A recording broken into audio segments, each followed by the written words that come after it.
நான் திறக்கும் கதவுகள் எல்லாம் சில நேரம் அடைக்கிறீர். கோபத்தால் பகைத்தாலும் தேவன் நீர் நகைக்கிறீர்.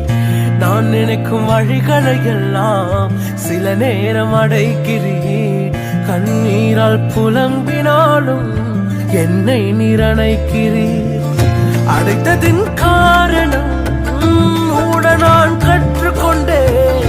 வேண்டுவதை பார்க்கிலும் அதிகமாய் பெற்றுக்கொண்டேன். அடைத்ததின் காரணம் இன்று நான் கற்றுக்கொண்டேன். வேண்டுவதை பார்க்கிலும் அதிகமாய் பெற்றுக்கொண்டேன். சின்ன சின்ன ஆசைகள் நீர் பார்க்கிறீர், ஏக்கங்கள் நீர் தீர்க்கிறீர். முற்று அறிந்த போதிலும் மல்லையில்